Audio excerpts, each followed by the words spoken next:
অত্যন্ত সুন্দর, ভালো, ইন্টারেস্টিং দুটো পারফরমেন্সের পর এবার আবার সময় হয়ে এসছে একটু গুরুত্বপূর্ণ আলোচনা করার। আমাদের রাজ্যে, আমাদের দেশে এরকম অনেক টপিক আছে যেগুলো ইম্পর্ট্যান্ট এবং ক্রিটিক্যালের তালিকায় পড়ে। তবে আজ আমরা যে বিষয়টা নিয়ে আলোচনা করতে চলেছি সেটা আমাদের সবার মনের খুব কাছের এবং ভীষণ রেলেভেন্ট। আমাদের প্যানেল ডিসকাশন করতে চলেছি আজকে আমরা, যেটার টপিক হলো এভলিউশন অফ এডুকেশন। আর সেটার জন্য আমি মঞ্চে ডেকে নেব আমাদের chief guest professor Gautam Banerjee আর ডক্টর অমিত মুখার্জিকে, আর সঙ্গে ডেকে নেব মাই চিলড্রেন ফাউন্ডেশনের অ্যাডমিনিস্ট্রেশন হেড রূপশ্রী দত্ত আর কমিউনিটি ডেভেলপমেন্ট হেড ধ্রুব মুখোপাধ্যায়কে। উপস্থিত সমস্ত ভদ্র মহোদয়াগণ, সম্মানীয় অতিথিবৃন্দ এবং আমাদের ছোট ছোট ছেলে মেয়েদের আজকের এই প্যানেল ডিসকাশনে আমন্ত্রণ জানাচ্ছি। আজকে যে বিষয়টি নিয়ে আমরা আলোচনা করব সেটা খুব ইন্টারেস্টিং এবং আজকের দিনে অত্যন্ত প্রাসঙ্গিক। সময়ের সাথে সাথে শিক্ষার বিবর্তন বা এভলিউশন হওয়াটাই স্বাভাবিক এবং গত 10 বছরে আমরা একটা আমূল পরিবর্তন দেখেছি আমাদের শিক্ষার বিষয়ে, শিক্ষার মানে ও শিক্ষা পদ্ধতিতে। ধ্রুব, তুমি তো অনেক দিন কর্পোরেট ওয়ার্ল্ডের সঙ্গে অ্যাসোসিয়েটেড আছো। এই প্রসঙ্গটা আজকের দিনে তোমার কতটা প্রাসঙ্গিক মনে হচ্ছে? এটা অত্যন্ত প্রাসঙ্গিক এবং আমরা একটা অদ্ভুত সময়ের একটা অদ্ভুত সন্ধিক্ষণে দাঁড়িয়ে রয়েছি, যেখানে আপনি যদি আমাদের যখন ছেলেবেলায় আমরা স্কুলে যখন পড়াশোনা করতাম তখন মোবাইল ছিল না, ইউটিউব ছিল না, গুগল ছিল না। তারপরে সেগুলো এলো, বাবা মারা বললো যে টিভি দেখবে না, মোবাইল ঘাঁটবে না। কোভিড আমাদের দেখালো যে গুগল, ইন্টারনেট, কম্পিউটার এছাড়া একটা জেনারেশন হয়তো 3-4 বছর 5 বছর পিছিয়ে যাবে। তো সুতরাং একটা সময়ের একটা অদ্ভুত সন্ধিক্ষণে আমরা দাঁড়িয়ে রয়েছি। আমি ব্যক্তিগত, প্রত্যেক বাবা মায়ের ব্যক্তিগত মতামত আছে, আমারও ছেলে স্কুলে পড়ে, আমারও ব্যক্তিগত মতামত রয়েছে, আর সেটাতে হয়তো আমরা পরে আসবো। কিন্তু আমাদের কাছে আমরা আপনাদের অভিজ্ঞতায় সমৃদ্ধ লোকজনদের আজকে পেয়েছি, যারা সমাজের জন্য কাজ করে চলেছেন, সমাজের মধ্যে থেকে কাজ করছেন, ছাত্র তৈরি করছেন, লোকজনদের সুস্থ করে তুলছেন, একটা সুস্থ সমাজ গড়ে তুলছেন। আমার মনে হয় ওনারা এই ব্যাপারে, ডক্টর মুখার্জি এবং প্রফেসর ব্যানার্জি এই ব্যাপারে অনেক ভালোভাবে আলোকপাত করতে পারবে। প্রফেসর ব্যানার্জি, আপনি দীর্ঘদিন একটি ফেমাস প্রসিদ্ধ সংস্থার সঙ্গে যুক্ত আছেন।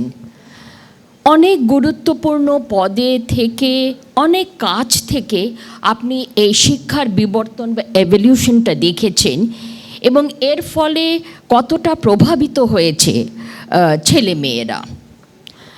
আর স্পেশালি চাকরির ক্ষেত্রে এই বিবর্তনের ফলে অনেক নতুন নতুন ক্যারিয়ার অপশনস এসেছে, যেটা হয়তো অনেক ছাত্রছাত্রীরা জানতেও পারে না।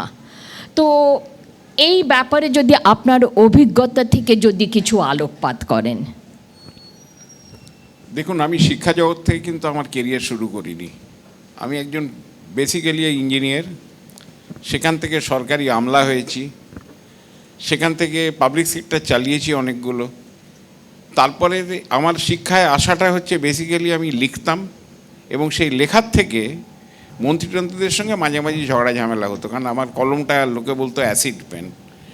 তো ব্যাপারটা হচ্ছে যে এখানে ব্যাপারটা হচ্ছে প্রাইভেট ইঞ্জিনিয়ারিং কলেজে জায়গা দেওয়া হতো না আমাদের স্টেটে। আমাদের ছেলেমেয়েরা সব বেরিয়ে চলে যেত ব্যাঙ্গালোরে বা অন্য জায়গায়, এবং সেখানে তো তারা একটা ইনফ্রাস্ট্রাকচার তৈরি করে ফেলতে পারলো আর আমরা সেখানে বসে রইলাম।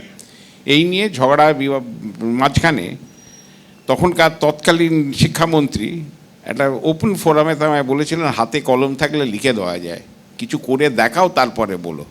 পাবলিক প্লেসে উনি আমায় কখনো তুমি বলতেন না, আপনি বলতেন, কিন্তু তিনি এত রেগে গেছিলেন যে পাবলিক প্লেসে আমায় তুমি করেই বললেন, যেটা উনি এমনি বলতেন আমায়।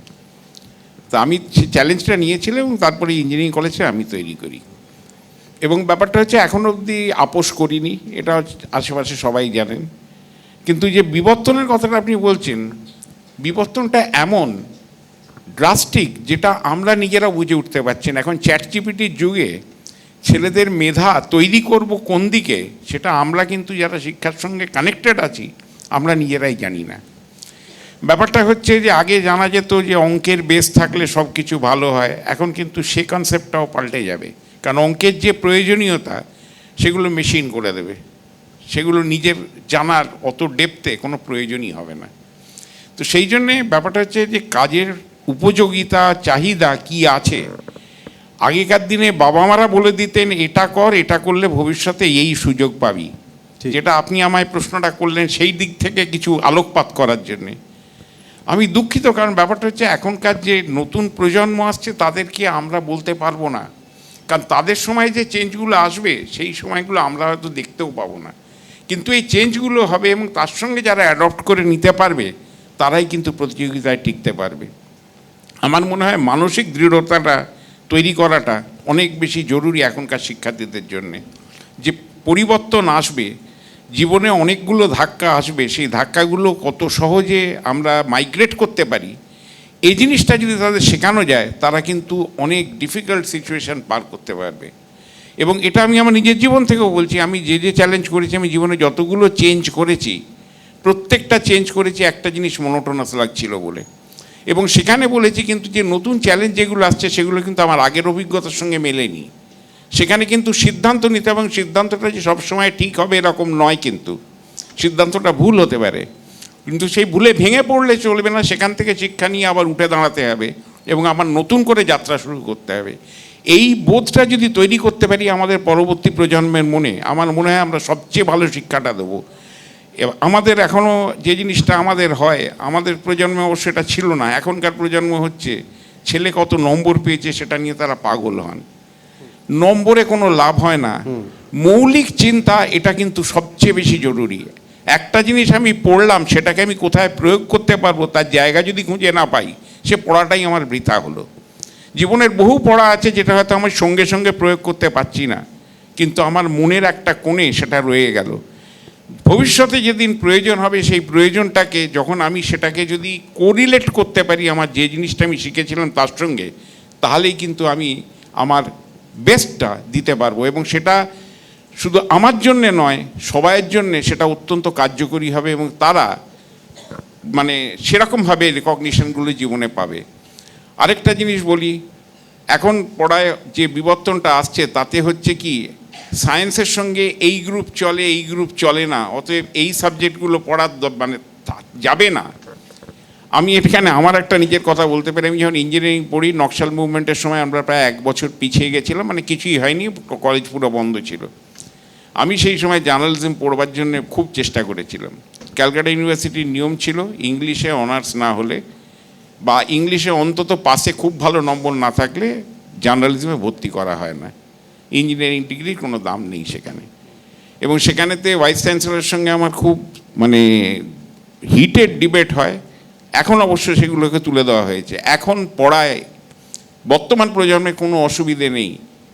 আমি যে কোনো সাবজেক্ট পড়তে পারি, আমি পলিটিক্যাল সায়েন্স নিয়ে পড়তে পারি, সেখানে আমার বেসিক ডিগ্রির কোনো অসুবিধা হবে না। সেই সুযোগগুলো যখন আছে, আমার মনে হয় যে সেই সুযোগগুলো সদ্ব্যবহার করা দরকার। অনেকেই হয়তো সায়েন্স ইচ্ছে নেই, বাবা আমার ইচ্ছে তারা পড়েছে, কিন্তু তার হয়তো বেসিক লাইকিং একটা অন্য কোনো দিকে আছে। এখন সেগুলো নিয়ে এগিয়ে যাওয়াতে কোনো অসুবিধে নেই। আমি আমার জীবন দিয়ে সেটা বুঝেছি এবং সেটাকে উপভোগ করেছি এবং সেটাতে যথেষ্ট প্রতিষ্ঠাও পেয়েছি। ধন্যবাদ প্রফেসর ব্যানার্জি। আপনি যেটা বললেন যে আমাদের তাহলে মূলত চরিত্র গঠন এবং যেটা মৌলিক শিক্ষা যে কোনো ক্ষেত্রেই হোক, যেটা সায়েন্সে হোক বা আর্টসে হোক বা কমার্সে হোক, মৌলিক শিক্ষার কোনো বিকল্প নেই। সেটা যদি আমরা শিখতে পারি, তারপরে চ্যাটজিপিটি, গুগল, সেগুলো আমরা ইউজ করার জন্য আমাদের অন্তত জানতে হবে। আমাদের যেমন জাস্ট একটা উদাহরণ দেওয়ার জন্য, আমিও ইঞ্জিনিয়ারিং ব্যাকগ্রাউন্ডের, তো আমাদের কিছু সফটওয়্যার রয়েছে যেটা বিল্ডিংয়ের, ব্রিজে, হাইওয়ে অ্যানালিসিস, বিভিন্ন রকম অ্যানালিসিস করতে পারে, বিভিন্ন প্রোডাক্ট রয়েছে। তো একটা বিল্ডিং ওই সফটওয়্যার দিয়ে বলে দেওয়া যেতে পারে যে বিল্ডিংটা আর্থকোয়েকে সেফ কিনা বা কতগুলো লোহা লাগবে। কিন্তু আমি যদি একজন নন ইঞ্জিনিয়ারকে বসাই সেটা অপারেট করতে, সেটাও আমরা মানে চ্যাটজিপিটির মতোই অটোমেটেড টুল, সে একটা এঁকে টেকে একটা দাঁড় করিয়ে দিল, দেখলেন বিল্ডিং 2 দিন পরে পড়ে গেল। সুতরাং আমাদের প্রথাগত শিক্ষা, যেটা মৌলিক শিক্ষা, থিওরিজ, তার আমার মনে হয় স্যার কোনো বিকল্প নেই, আপনি যেটা বললেন। তো ধন্যবাদ এই জন্য। এবং এটার থেকে দিদি আরেকটা যেটা আমি লক্ষ্য করেছি এখন, সুতরাং যেটা আমি বললাম যে একটা অদ্ভুত সন্ধিক্ষণ আমরা দাঁড়িয়ে রয়েছি, ছেলেকে আমি বারণও করতে পারবো না যে মোবাইলে হাত দিও না। বিশেষত যখন ছেলে বড় হয়ে যায় এবং কলেজে বা স্কুলে 11-12 এই স্ট্যান্ডার্ডে যায়, তখন বাবা মা হয়তো যারা সায়েন্স ব্যাকগ্রাউন্ডের নন, যারা আর্টস নিয়ে হয়তো বাবা মা পড়াশোনা করেছেন, ছেলে বলবে না না এটা আমি একটা কেমিস্ট্রি একটা লেকচার শুনছি, হয়তো সে অন্য কিছু চালাচ্ছে বা হয়তো সত্যিই শুনছে। এবং there are too much garbages also in the what we call in the web. প্রচুর গার্বেজ রয়েছে, কিছু ভালো ক্লাসেস রয়েছে, কিছু খারাপ ক্লাসেস রয়েছে। তো সুতরাং কোনখান থেকে শিখবো, কী করবো, এই করতে করতে বাচ্চারা দেখি, এবং কম্পিটিশানে যেটা আপনি স্যার বললেন যে নাম্বার, বাচ্চারা প্রচুর ফ্রাস্ট্রেটেড হয়ে যাচ্ছে এবং এবং মেন্টালি পিছিয়ে পড়ছে। আমার মনে হয় এই যে ইন্টারনেট স্যার কিছুটা বাচ্চাদের ক্রিটিক্যাল থিঙ্কিং, যে স্বাধীন চিন্তা, সেটাতে হ্যাম্পার বোধহয় আমার মনে হয় হ্যাম্পার করছে। তো আমি সেটা ডক্টর মুখার্জিকে রিকোয়েস্ট করবো স্যার এই ব্যাপারে, যে ছাত্র যারা তাদের মেন্টাল হেলথের ব্যাপারে আপনি কিভাবে গাইড করবেন, যে এই আবহে কিভাবে তারা এবং গার্জেনরা তাদের সুস্থ রাখতে পারে। অনেক ধন্যবাদ আমায় এই অপরচুনিটি দেওয়ার জন্যে। আমি একটু আরও এলিমেন্টারি লেভেলে নিয়ে যাই এটাকে। আপনাকে একটা উদাহরণ দিই। আমেরিকাতে একটা কমিটি তৈরি হয়েছিল যে এটা কেন, যে এশিয়ান স্টুডেন্টরা ভালো করছে, আমেরিকান স্টুডেন্টরা খারাপ করছে কেন। তো অনেক 3-4 মাস এটার ওপর করে রিসার্চ করে গবেষণা করে তারা যখন রিপোর্টটা দিল, তাদের রিপোর্টটা আপনাকে শোনাচ্ছি। তাদের রিপোর্ট হলো যে একটা আমেরিকান বাচ্চা ঘুম থেকে উঠে কোনো মতে তাকে টেনে ব্রাশ করিয়ে টেবিলে খাবার রাখা আছে বা ফ্রিজে আছে, সে বের করে খেয়ে কোনো মতে দৌড়ে তাকে স্কুলে বাস স্ট্যান্ডে পৌঁছে দিচ্ছে। সে বাসে করে স্কুলে যাচ্ছে, সে যখন দুপুরে ফিরছে তখন তাকে নিজেই একা একা ঘরে আসতে হচ্ছে, কেননা মা বাবা দুজনেই বাইরে। তারপরে সে এসে তার খাবার রাখা আছে, সে খাচ্ছে, তারপরে সে টিভি দেখতে শুরু করছে। যখন সন্ধেবেলা হচ্ছে, যখন বাবা মা আসার টাইম, তখন তার ঘুমোবার টাইম। এই হচ্ছে একটা আমেরিকান বাচ্চা। সে তুলনায় একটা এশিয়ান বাচ্চা কী করছে, সকালবেলা মা তাকে ঘুম থেকে তুলছে, তাকে সব অ্যাডভাইস করছে কীভাবে পরিষ্কার হবে, তারপরে একটা হট রান্না করে, গরম খাবার রান্না করে দিয়ে সব একসাথে বসে 3 জন খাচ্ছে, তাকে পৌঁছে দিচ্ছে। আবার যখন সে ফিরছে তখন সে বাস স্ট্যান্ডে দাঁড়িয়ে আছে মা, কেন সে কাজ করছে না। এশিয়ান মা অনেক সময় করে, অনেক সময় করেও না, বা ও না হলে দিদিমা আছে বা কেউ আছে, তারা মানে তাকে বাড়ি নিয়ে আসছে, আবার বাড়িতে একসাথে বসে ঠিক করে খাইয়ে দাইয়ে তারপর বলছে একটু রেস্ট করো, করে পড়তে বসো। এই যে সিস্টেমগুলো এশিয়ানদের মধ্যে আছে, আর এশিয়ান মানে আমি শুধু ইন্ডিয়ান বলছি না, চাইনিজরাও আছে, ওরাও আছে, তারাও এই কাজ করে। তো এবার বলো কার বাচ্চা ভালো করবে?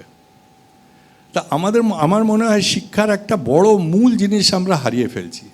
সেই মূল জিনিস হচ্ছে পরিবারের বা নিজের যে ফ্যামিলির যে একটা শিক্ষা, আমরা সেটা আউটসোর্স করে দিয়েছি টিচারকে, আমরা আউটসোর্স করে দিয়েছি স্কুলকে। সেটা তো হয় না। বাড়ির শিক্ষা বাড়ির থেকেই পাওয়া যায়। অ আ ক খ একাডেমিক জিনিস আমি স্কুল থেকে পেতে পারি। আর যেরকম আপনারা সবাই বললেন যে আজকাল তো অত বেশি দরকারও নেই, আজকাল তো সব কিছু পাওয়া যাচ্ছে, গুগল বাবা আমাদের সব শিখিয়ে দিচ্ছে, হ্যাঁ, আমাদের কিছু মনে রাখার দরকার হচ্ছে না। কিন্তু সেই যে মূল শিক্ষা যেটা বাড়িতে পাওয়া যেত, যেটা ফ্যামিলির সাথে পাওয়া যেত, সেটা কোথায়?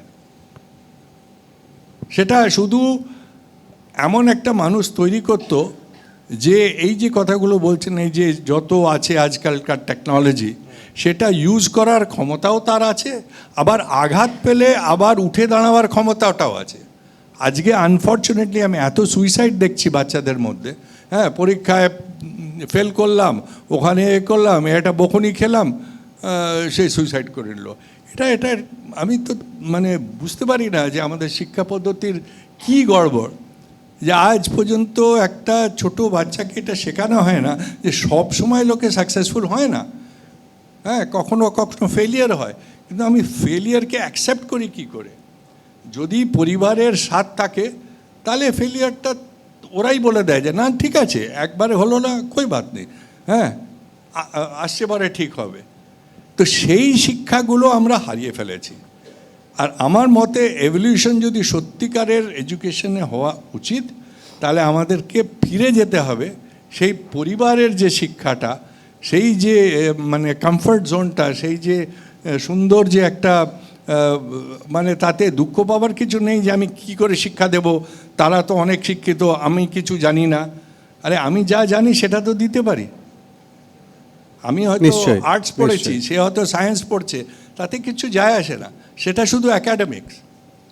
কিন্তু আসল শিক্ষা যেটা, সেটা যদি আমি পাই, তাহলে আমি ঠিক জানতে পারবো যে কি ঠিক কি ভুল, আর আমায় কোথায় যেতে হবে, কি করতে হবে, টেকনোলজিকে কীভাবে ইউজ করতে হবে, বা আমার যেটা জীবনের হয়তো ফেলিয়ার সেটা আমি কি করে অ্যাকসেপ্ট করে আই ক্যান গো হ্যাড। তা আমার মতে এভলিউশন আবার থেকে একটু রেট্রোগ্রেড স্টেপ নিয়ে আবার থেকে অন্যভাবে, কেননা আজকের যে সার্কামস্ট্যান্সেসটা অন্য, সেইভাবে অ্যাডাপ্ট করে, কিন্তু ওই যে বেসিক যেটা মানে পরিবারের থেকে বা একটা ফ্যামিলির থেকে যেটা পাওয়া যায়, সেইটা যদি আমি না এডুকেশন আনতে পারি, তাহলে খুব একটা এভলিউশন সাকসেসফুল হবে না।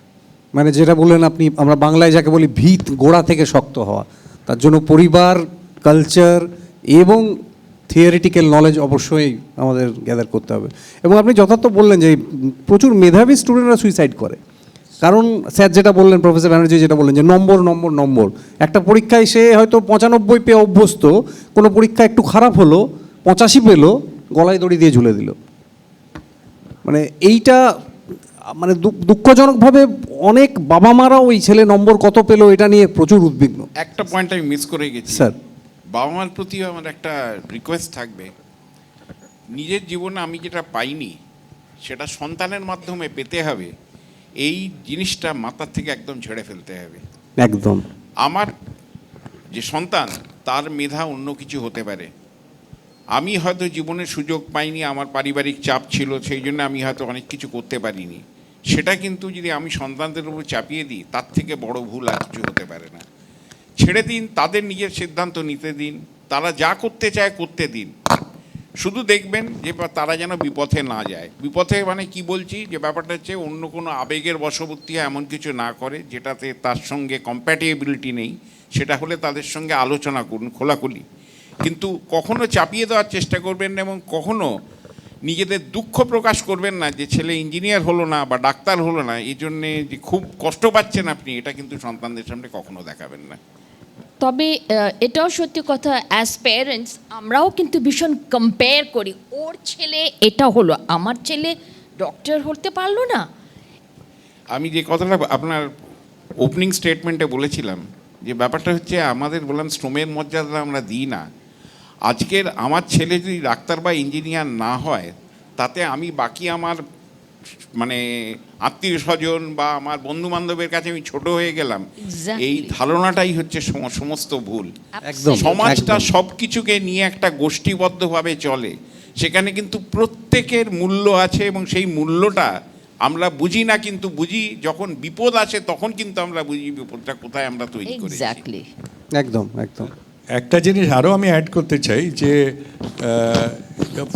ফ্যামিলি মানে শুধু বাবা মা নয়, হ্যাঁ, মানে ঠাকুমা, দিদিমা, দাদু, এরা কিন্তু অনেক সময় এটাতে আটকাবে। বাবা মা যদি বলেন আমার ছেলে ডাক্তারই হতে হবে, ইঞ্জিনিয়ার হতে হবে, তার বাবা মা বলবে কোনো দরকার নেই। হ্যাঁ। তো এই যে জয়েন্ট ফ্যামিলির যে অ্যাডভান্টেজটা ছিল, এখন হয়তো কমে গেছে অনেক। কমে গেছে। আমি তার মানে ভুক্তভোগী, আমি অনেক ওর থেকে প্রফিট পেয়েছি, নিশ্চয়ই। কেননা আমার ওপর কোনো চাপ ছিল না যে আমি কী করব না করব। আমাদের সময় ছিল যে মানে যদি ভালো রেজাল্ট করো তো আইদার ডাক্তার হবে বা ইঞ্জিনিয়ার হবে, কিন্তু সেটা নিজের চয়েস ছিল, সেটা কেউ মানে ওপর থেকে দেয়নি। কেন আমার অন্য ভাই বোনরা কেউ সেরকম হয়নি, কিন্তু তারা সবাই নিজের নিজের জায়গায় ঠিক ছিল। তো আজকে সেইটাই বলছি যে যদি পরিবারের এই শিক্ষাটা একটা বাচ্চা পায়, তাহলে সে নিজেই বুঝতে পারবে যে সে কী করতে পারে কি না। প্লাস আরেকটা জিনিস হচ্ছে, শুধু পড়াশোনা নয়, মানে পড়াশোনার বাইরেও যে কিছু আছে সেটাও একটা পরিবার আমাদের জানায়। এখন এত চাপ হয়ে গেছে দেখছি, সে বাচ্চা স্কুল থেকে আসছে, তারপরে টিউশন যাচ্ছে, তারপর জবরদস্তি একটা নাচের ক্লাসে যাচ্ছে। এইগুলো হচ্ছে মানে চাপ দিয়ে। কিন্তু সেই চাপটা যদি হাটিয়ে দিয়ে আমরা একটা বাচ্চাকে ঠিকভাবে মানুষ হতে পারি, সে নিজে অনেক ভালো হতে পারে। নিশ্চয়ই। শুধু প্যারেন্টস বা দাদু দিদিমা না, peer pressure also plays a big role. Big role, yes. Peer প্রেশারটা আসে একটু পরে, জেনারেলি কলেজে আসার আগে, কিন্তু স্কুলটায় প্রেশারটা পিয়ারদের থাকে না, বেশিরভাগ থাকে পেরেন্টদের। এখন ছেলে মেয়েদের খেলতে দেওয়াটাও, একটা সময় ছিল যখন খেলতে দেওয়া হতো না, যে ব্যাপারটা পড়াশুনো এফেক্ট করবে। এখন ব্যাপারটা যে খেলতে দেওয়া মানে তাদেরকে সচিন তেন্ডুলকর বানাতেই হবে।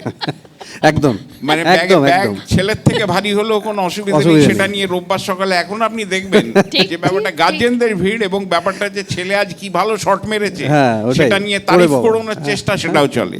এখন খেলাটা আর খেলা নেই, না। মানে খেলাটা সেখানে কিন্তু একটা শিক্ষার একটা অন্য পার্ট চলে গেল। একদম। এই প্রেশার সিচুয়েশনগুলো কিন্তু বিদেশে যে জিনিসটা করা হয়, এই প্রেশার সিচুয়েশনটা কখনো এডুকেশনের মধ্যে আসতে দেওয়া হয় আসতে না। দেওয়া হয় না। এবং যার জন্যে হয় কি, যে দরকার হলে অন্য ক্যাটেগরিতে তাদের নিয়ে যাওয়া হয়, যেখানেতে চাপটা তারা অনুভব যেন না করে, যেন ফ্রিলি শিখতে পারে। এবং তাদের মধ্যে বহু ছেলে মেয়ে হয়েছে যে they have turned around and come and beat the top group. তো সেই জন্য সেটাই অসুবিধা নেই। কিন্তু আমরা ভুল করি কি, আমরা ভাবি যে চাপ দিলেই ওই জড়তাটা কেটে যাবে এবং ব্যাপারটা হচ্ছে তারা আবার ঠিক মেন স্ট্রিমে চলে আসবে। এটা হয় না। মানে মূলত আমরা মেশিন তৈরি করতে চাই না, আমরা মানুষ তৈরি করতে চাই। আমি একটা ছোট্ট উদাহরণ দিতে চাই। নিশ্চয়, স্যার। আমার বাড়ির আমার এক ভাই, মামাতো ভাই, সে পড়াশোনায় খুব খারাপ ছিল। তাকে স্কুল থেকে বের করে দিত বারবার, একটা স্কুল থেকে আরেকটা স্কুল, আরেকটা স্কুল থেকে আরেকটা স্কুল। কিন্তু বাড়ির থেকে কোনোদিন তাকে করা হয়নি, মারপিট করা হয়নি বা কিছু। তাকে বলা হয়েছে ঠিক আছে, সে করতে পারছে না, আচ্ছা ইংরেজি স্কুলে হলো না, বাংলা স্কুলে দিয়ে দাও। সে বাংলা স্কুলে গিয়ে খেলতে শুরু করলো। এবার এত ভালো খেলতে শুরু করলো যে আগে নিজে স্কুল খেললো, তারপর স্টেট খেললো, তারপর ইন্ডিয়া খেললো। আজকে সে ইন্ডিয়ান টিমকে সিলেক্ট করে, বিসিসিআইয়ের একটা সিলেক্টর। ঠিক আছে, তো এই যে একটা জায়গায় পড়তে পারলাম না, কিন্তু আরেকটা জায়গায় আমি অনেক উঠতে পারি, এই যে পরিবারের যে সাপোর্টটা, আজকে সেই সাপোর্টটা পেয়ে ও আজকে ইন্ডিয়া সিলেক্টর। অসাধারণ, অসাধারণ উদাহরণ। তাহলে এখান থেকে তার মানে কি, যে আমরা যেভাবে আমাদের ছেলে মেয়েদের মানুষ করেছি বা পড়াশোনা করিয়েছি, সে পদ্ধতি তাহলে আজ আর এখন চলবে না। তার কারণ আজকালকার ছেলে মেয়েদের যে মন, মানসিকতা, যে পরিবেশের মধ্যে ওরা বড় হচ্ছে, আমার মনে হয় এটা সাংঘাতিক ওদের ইনফ্লুয়েন্স করছে। Plus the gadgets, media, globalisation, internet, এগুলো সাংঘাতিকভাবে বাচ্চাদের একটা প্রভাব ফেলছে। এইখানে আমি আপনাদের দুজনকেই আমার একটি প্রশ্ন, যে ঠিক এই জায়গাতে বাবা মায়ের কি ভূমিকা হওয়া উচিত, কিভাবে ওনারা শিক্ষা দেবেন বড় হতে, যাতে নাকি যে কোনো সার্কামস্ট্যান্সেস বা পরিস্থিতির মধ্যেও ওরা নিজেদেরকে সারভাইভ করতে পারবে। আমি আপনাকে আমি এটা আপনার প্রথম কথা বলি, আপনি চিন্তা করে দেখুন তো, আপনার বাবা মা আপনাকে কোনোদিন জিজ্ঞেস করেছিলেন ওই সিনেমা হলটায় টিকিট পাওয়া যাবে কিনা দেখ? নেভার। এখন কিন্তু আমরা আমাদের ছেলে মেয়েদের জিজ্ঞেস করি যে হয়তো একটা নতুন সিনেমা রিলিজ করেছে, সেটা কোন হলে টিকিটটা পাওয়া যাবে, তারা কিন্তু 2 মিনিটের মধ্যে দেখে বলে দেবে, যেটা আমার হয়তো আধ ঘন্টা লাগবে ততক্ষণে তো শো শুরু হয়ে গেছে। ব্যাপারটা হচ্ছে যে পরিবর্তন যেগুলো আসছে, সেই চেঞ্জগুলো কিন্তু ফাস্টার অ্যাডাপ্ট করে ইয়াঙ্গার জেনারেশন। এবং ব্যাপারটা হচ্ছে তাদের এই হেল্প নেওয়াটার মধ্যে কোনো কিছু নেই। আমরা যে জিনিসগুলো আমাদের বাবা মারা আমাদের সঙ্গে আলোচনাই করতেন না, রাত্রিবেলা আমরা ঘুমিয়ে গেলে তারা হয়তো ঘরের মধ্যে সন্তর্পণে নিজেদের মধ্যে আলোচনা করতেন, সেগুলো কিন্তু এখন ছেলেমেয়েরা আরও বেশি জানে। টিভির কল্যাণে অনেক জিনিস জানে, যেগুলো ব্যাপারটা হচ্ছে হয়তো এম্বারাসিং। এখন ব্যাপারটা হচ্ছে আপনাকে বলছি, আমার ছেলেরা যখন কোনো সিনেমা হতো, if there is some scene which is uncomfortable, they will get up and go out because they know where what will happen. Correct. এবং তারা উঠে চলে যেত। আমরা কিন্তু আমাদের ছোটবেলায় এই চান্সগুলোই পেতাম না, আমাদের এই সিনেমাগুলো একসঙ্গে যাওয়া যাবে না, অতএব সেগুলো বাদ হয়ে গেল।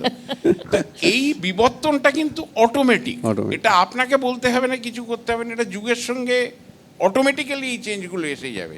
এবং ব্যাপারটা হচ্ছে যে এখন কিন্তু সমাজটা অনেক খোলামেলা, মানে জেনারেশনের যে গ্যাপটা, সেই গ্যাপটা কিন্তু আমরা অন্য কোনো জায়গায় পেতে পারি, কিন্তু অন্য জায়গায় কমে গেছে।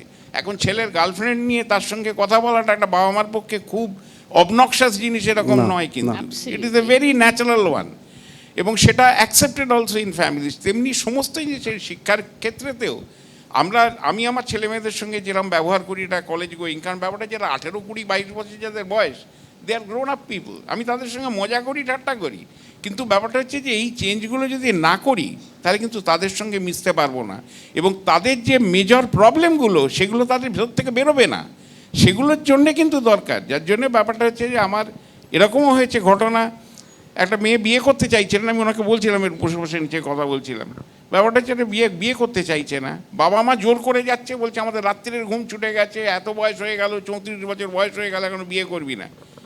আমি মেয়েটার সঙ্গে শুধু প্র্যাকটিক্যালি 2-3টে কথা বললাম, and she ultimately agreed to marry. তো ব্যাপারটা হচ্ছে যে প্রশ্নটা হচ্ছে যে আপনি অ্যাপ্রোচটা কী করবেন, এটা আপনাকে ডিসাইড করতে হবে, এবং আমাদেরও চেঞ্জের দরকার, সেই জিনিসটা আমাদের রিয়েলাইজ করতে হবে। আমি জাস্ট ছোট্ট করে 30 সেকেন্ড একটা কালকের অভিজ্ঞতা শেয়ার করি, যে স্যার যেটা বললেন যে বাচ্চারা অনেক বেশি স্মার্ট এখনকার বাচ্চারা, মানে we need to explain them why. কোনো কিছু যদি করব তো কেন করব, করব না তো কেন করব না। গতকালকের অভিজ্ঞতা, আমার ছেলের ক্লাস 9 হবে, ও সাউথ পয়েন্ট স্কুলে পড়ে, তো কালকে কলেজ স্ট্রিটে ওকে নিয়ে আমি আমার ওয়াইফ, জাস্ট এক্সাম শেষ হয়েছে, কিছু বই কিনতে গেছিলাম, তো আমি 11-12 একটা ফিজিক্স বই কিনলাম সাথে। ও মাথা ফাথা গরম ছেলের, পরীক্ষা সবে শেষ হয়েছে, বই কেন লাগবে, স্বাভাবিক অন্য 5টা বাচ্চার মতোই। বাড়িতে এসে প্রচণ্ড রাগারাগি, এই 11-12 এত মোটা মোটা বই। আমি ওকে ডাকলাম, অনেকক্ষণ রাগারাগি করার পরে আমি বললাম যে ওকে এক্সপ্লেন করি যে ওয়াই। আমি বললাম তুই একটা চ্যাপ্টার বার কর, প্রথম তোর 9-এর বইয়ের কী চ্যাপ্টার আছে বার কর। বললো motions, Newton law of motions. আমি বললাম ফাইন। আমি বললাম তোকে তুই পড়বি কিন্তু 9-এর বইটাই, তোর যদি কোনো ডাউট হয় ফার্দার বা আরেকটু যদি কিছু জানতে হয়, দেন ইউ রেফার এসএলআর ওরা, ওখান থেকে, কিন্তু এসএলআর ওরার পুরোটা তোকে পড়তে হবে না, তুই ইন্টিগ্রেশন ডিফারেন্সিয়েশন এখন বুঝতে পারবি না। সুতরাং ওটার যেটা এক্সটেন্ডেড পার্ট, যেটা এখানে বোঝা যাচ্ছে না, ক্ল্যারিটি নেই, সেটা লাগবে। Then he was come, okay now I understand, I am okay with that. তো আমার মনে হয় যে আমরা বাবা মা হিসাবে আমাদের একটু ওয়াইটাতে আরও জোর দেওয়া দরকার। আমি একটা জিনিস খালি তাতে অ্যাড করতে চাই, যা উনি বললেন একদমই ঠিক, সেটা হচ্ছে বাবা মা অ্যাজ রোল মডেলস। আজকে আমি নিজে হোয়াটসঅ্যাপ নিয়ে আর কিটি পার্টি নিয়ে সারাক্ষণ আছি, আর বাচ্চাকে বলবো তুমি এইগুলো করো না, এটা কিন্তু আজকাল আর চলবে না। তো আমি কি রোল মডেল, আমি কিভাবে আমার লাইফটা চালাচ্ছি, সেই দেখে কিন্তু বাচ্চা আরও বেশি শিখবে, আমি যা বলবো তাতে নয়। তো আমি যদি সেইভাবে নিজের জীবনটাকে চালাতে পারি, তাহলে আমার বাচ্চা অটোমেটিক্যালি ঠিক হয়ে যাবে। নিশ্চয়ই। ইন নাটশেল আমি ডক্টর মুখার্জিকে আমি রিকোয়েস্ট করবো যে আপনি এখানে বাবা মায়ের কি রোল হওয়া উচিত, কি ইন নাটশেল, যে কীভাবে বাচ্চাদের বড় করবে যাতে নাকি they can survive under any situation. আমি তো অন্যদের কথা বলতে পারবো না, আমি খালি নিজের কথাই বলতে পারবো।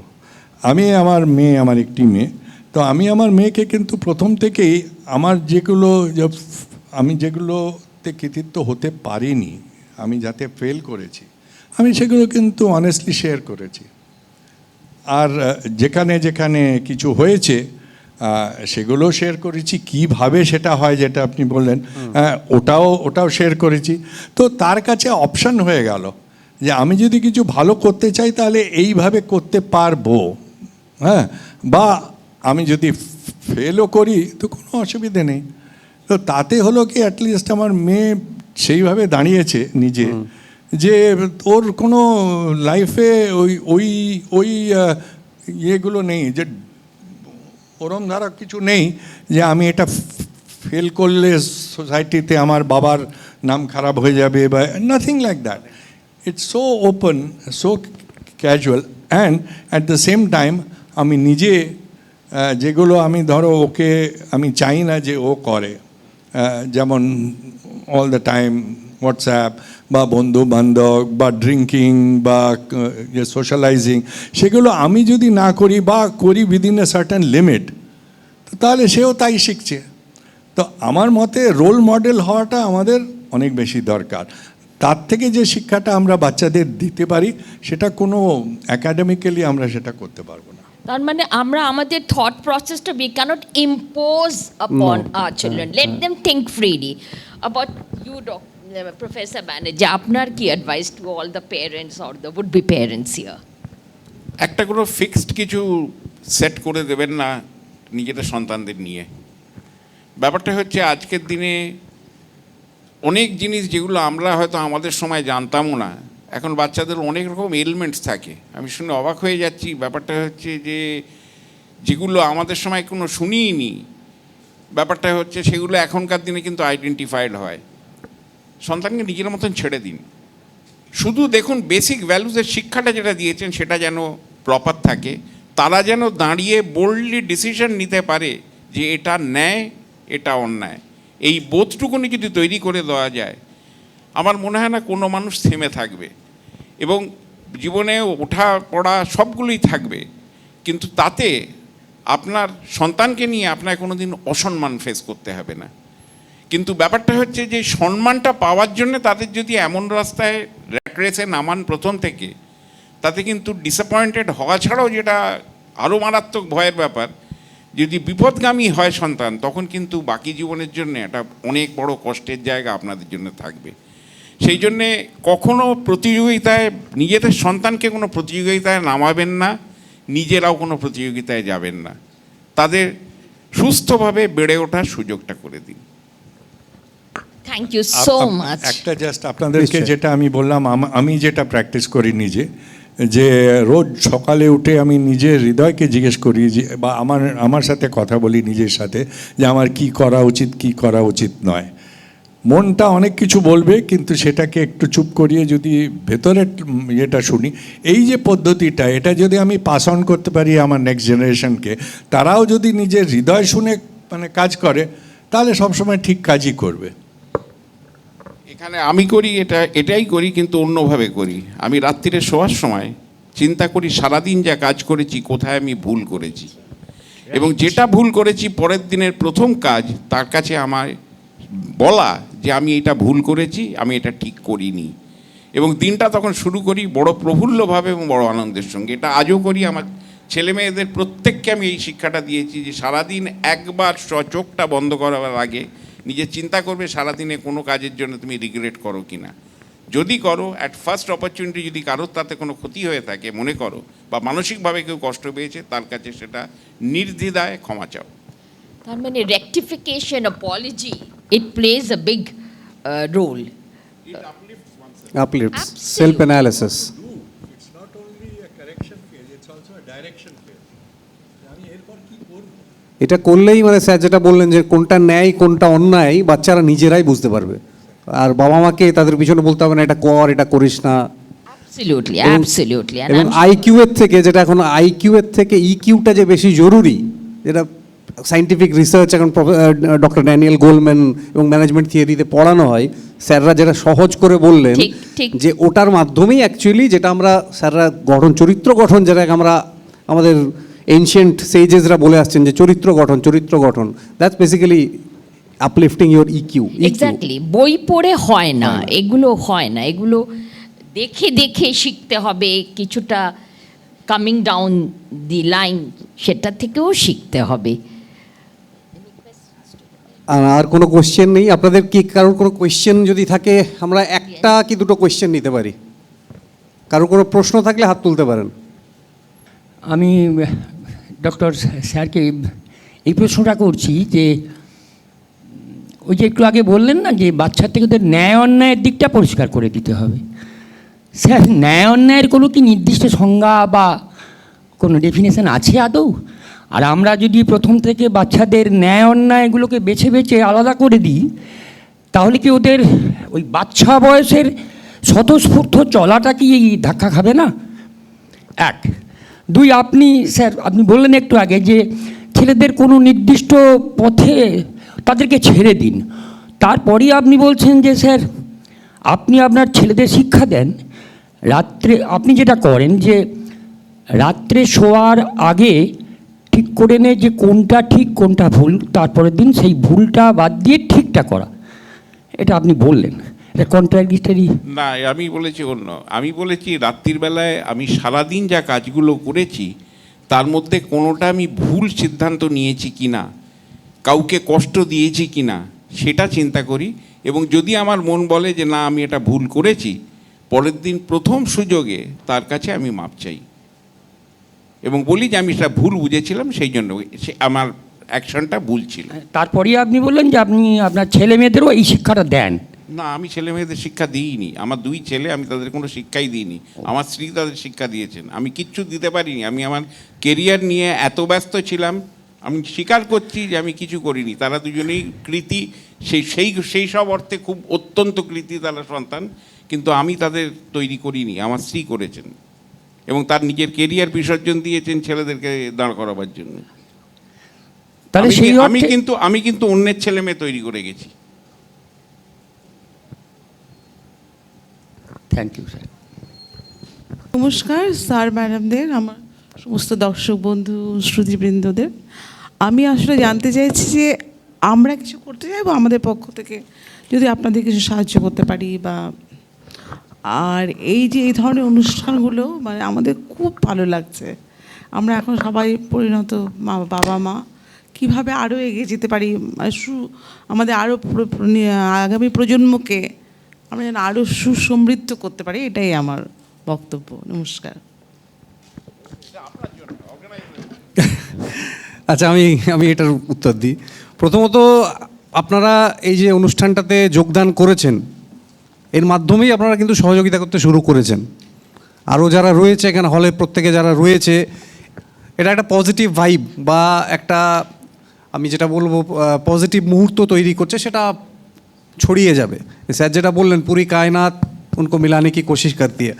আমরা যদি পজিটিভ থিঙ্কিং করি, তাহলে আমাদের যারা আমাদের মতো সমমনস্ক লোকজন, তাদের দিকে যাব। আমি যদি সারাদিন শরীর থেকে চিন্তা করি, আমি ঠিক একটা মাতাল বন্ধু জুটে যাবে। আমি যদি চিন্তা করি যে আমি না, আমাকে ফিজিক্সটা পড়তে হবে, দেখবেন হয়তো কোনো একটা বন্ধু জুটে গেল যে ফিজিক্সে ভালো। যেমন আবৃত্তি করে শোনালো, ফিজিক্সে এমএসসি করেছে, এখন আমি জানা গেল যে আচ্ছা ও তাহলে ফিজিক্স। তাহলে আমাদের মানসিক চেতনাটা আমরা প্রথম কথা হচ্ছে আমাদের সেই লেভেলে নিয়ে যেতে হবে যে আমরা কী করতে চাই বা কিছু করতে চাই, এবং কি করতে চাই। আমার মনে হয় উনি কলটা নিয়ে নিন, তারপর আমি উত্তরটা দেবো। না, আমি একটা প্র্যাকটিক্যাল অপরচুনিটি দিতে চাই। হ্যাঁ, ওনার হয়ে গেলে, হ্যাঁ ওনার হয়ে গেলে আমি বলছি একটা প্র্যাকটিক্যাল অপরচুনিটি আছে আপনাদের জন্য, মানে as individuals or even as an organization. ঠিক আছে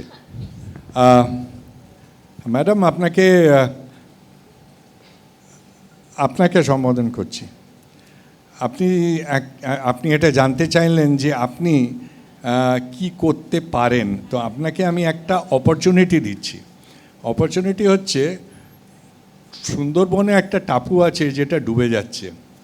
তারা আমাদের কাছ থেকে অনেক হেল্প চেয়েছে। আমরা জামশেদপুর থেকে আসি, হ্যাঁ, সেখানে তাদের সাহায্য করতে। সব ধুয়ে চলে গেছে, তিনটে সাইক্লোনে, আর বারবার সাইক্লোন আসছে, ধুয়ে যাচ্ছে। স্কুল নেই, বাড়ি ঘরদোর ভেঙে গেছে, হ্যাঁ, তাদের এগ্রিকালচার হচ্ছে না। তারা অ্যাপিল করেছিল যে আমাদের বাঁচান কিছুদিন, যতদিন না আমরা দাঁড়াতে পারি। এবার আমরা অনেক জায়গা থেকে অর্থ জোগাড় করে তাদের 1 লাখ গাছ লাগিয়ে দিয়েছি, ম্যানগ্রোভ গাছ, যাতে আর ইরোশন না হয়। আর একটা সেন্টার বানিয়ে দিয়েছি 4 তলা, হ্যাঁ, যেটাতে স্কুল চলে, মানে স্কুল, ডাক্তারি, হেলথ, লাইভলিহুড ট্রেনিং, সেগুলো সব এখন আমরা শুরু করেছি। তো আপনাদের যদি সত্যি ইচ্ছে হয় কিছু করতে, আপনাদেরও অ্যাজ অ্যান ইনস্টিটিউশন যদি আপনারা আমাদের জয়েন করতে পারেন, তাহলে আমরা দেখছি কি করে তাদের অ্যাটলিস্ট শিক্ষা দেওয়া যায় ওই টাপুতে। তবে অনেক দূর, এখান থেকে কাকদ্বীপ যেতে হয়, সেখান থেকে আবার 1 ঘন্টা বোটে যেতে হয়। তো সেটা আমরা যাচ্ছি। আমি তো এই 21 তারিখে আবার যাব।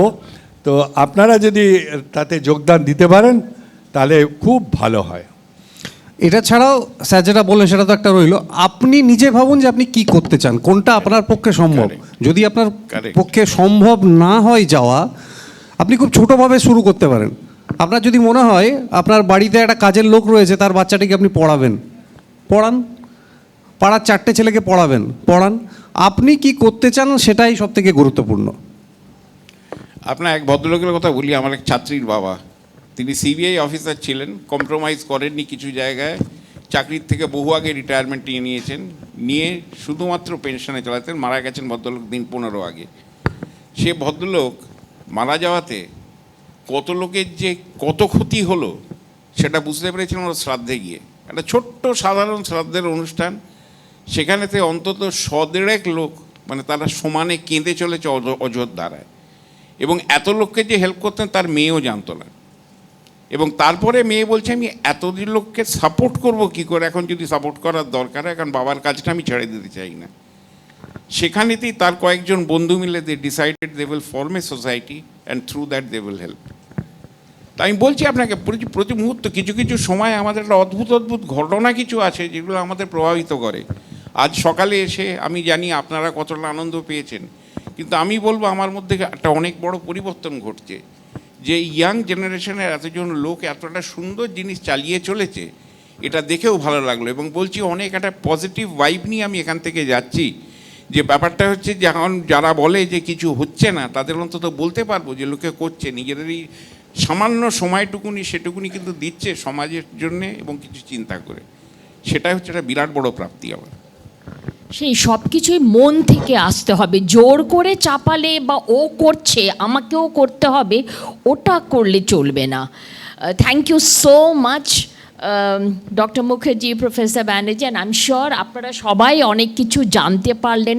ছোট ছোট পদক্ষেপ নিয়ে আমরা কিভাবে এগোতে পারি, বিরাট কিছু আমাদের কিছু না সামনে রাখলে চলবে না, কিন্তু একটা ছোট্ট গোল যদি থাকে আমাদের সবার মাঝখানে, একটু হামাগুড়ি দিয়ে একটু হেঁটে আমরা ঠিক ওই জায়গাটাতে পৌঁছতে পারবো। Thank you so much. অসংখ্য ধন্যবাদ স্যার, অসংখ্য ধন্যবাদ।